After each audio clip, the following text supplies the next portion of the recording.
बिस्मिल्लाहिर्रहमानिर्रहीम अस्सलाम वालेकुम रहमतुल्लाह। भारत के अंदर मोदी ने भी अब पाकिस्तान को इस हवाले से बता दिया है कि मेरा तो मुकाबला शहबाज शरीफ के साथ है ही नहीं, मेरा तो मुकाबला ही इमरान खान के साथ है। क्योंकि इमरान खान, देखिए, मोदी को पता है कि इमरान खान ने उसके साथ किस किस्म का सलूक किया। जब मोदी तो पिछले तकरीबन को 10-12 साल से इक़्तिदार के अंदर मौजूद है, वो वज़ीर-ए-आज़म है, मुसलसल चला आ रहा है। और आप ये देखें, ये इस किस्म के जो लोग आते हैं इक़्तिदार के अंदर, पावर के अंदर, वो इंसान के बड़े दुश्मन होते हैं, इंसानियत के दुश्मन होते हैं।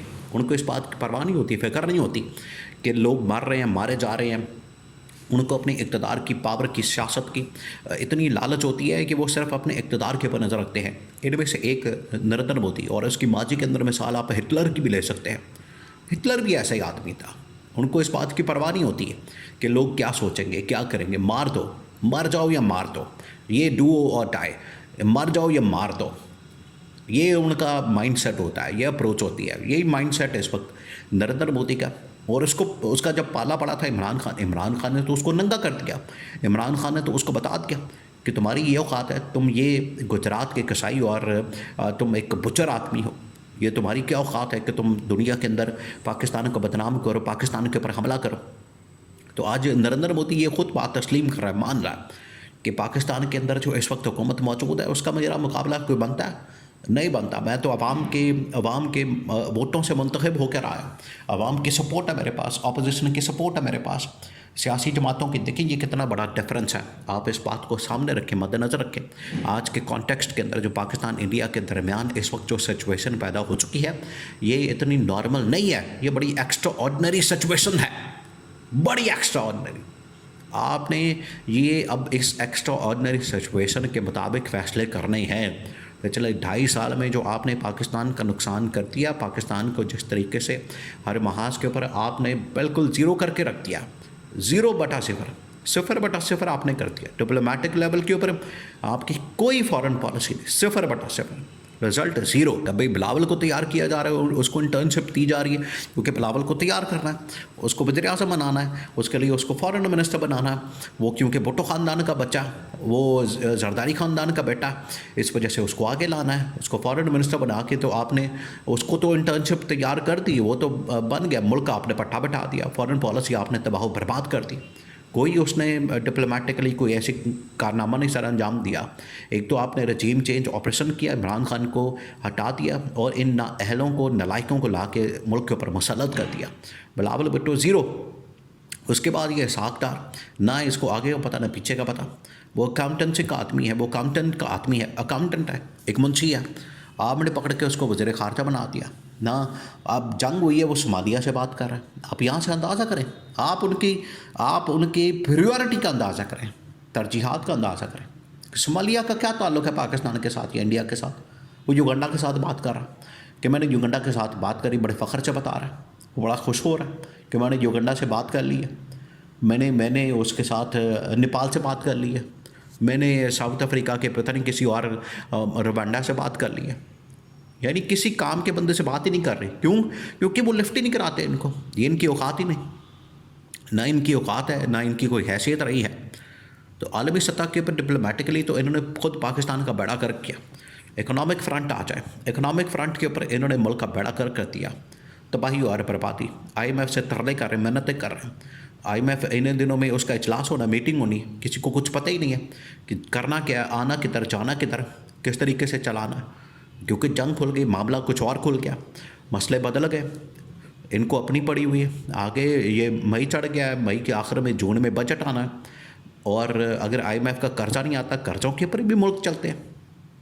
कितना चलाएंगे? इकॉनमी आपकी बैठ गई, रिजर्व ज़ीरो हो गए, आपके पल्ले है कुछ नहीं, एक्सपोर्ट्स आपकी बंद होगी। आपने इस किस्म के फ़ैसले किए, मिलिट्री ट्रायल, ये वो तमाम चीज़ें, जमहूरियत ख़त्म, आमरीत, फैस्तायत, बरबरीत, ये आपने मुल्क के ऊपर मसलत कर दी, जिसकी वजह से जो आपको लेवरेज मिली थी ट्रेड वगैरह में, सब कुछ बंद हो गई। आपने मुल्क का पट्टा बिठा दिया।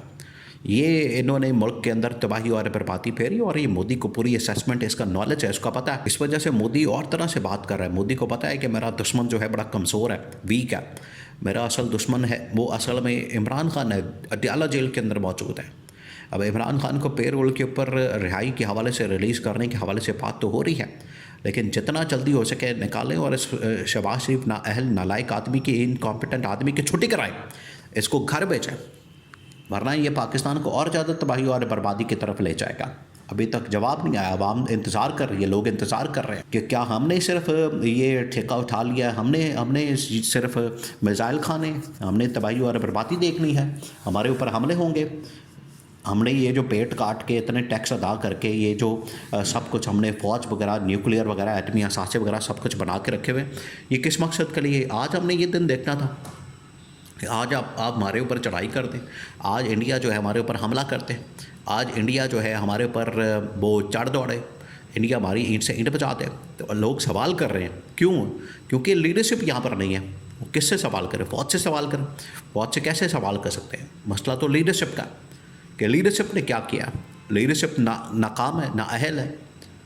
इसी वजह से मोदी ने अपना कंपैरिजन तो इस शरीफ ख़ानदान, ज़रदारी ख़ानदान से किया ही नहीं। उनको पता है ये इनके पल्ले कुछ है ही नहीं, ना इनके पास अवाम की सपोर्ट है, ना हिमायत है। ये टोटल 10-15 सीटों वाले हैं, ये इनको हुकूमत आपने दे दी है, गवर्नमेंट दे दी, हुकूमत दे दी। कोई इनके साथ बात नहीं कर रहा, ना सऊदी अरब, ना इनके साथ चीन, ना तुर्की, ना कोई और मुल्क। आप मसाइल बहुत ज़्यादा बढ़ चुके हैं।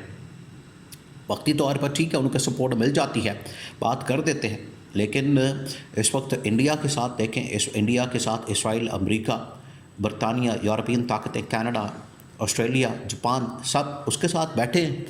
इसी वजह से इतने धड़ल्ले से वो कभी ड्रोन से हमला करता है, कभी मिसाइलों से हमला करता है, कभी वो आपके मुल्क के मीडिया के ज़रिए से हमला करता है, डिप्लोमेटिकली हमला करता है, कभी आपको दहशतगर्द कहता है।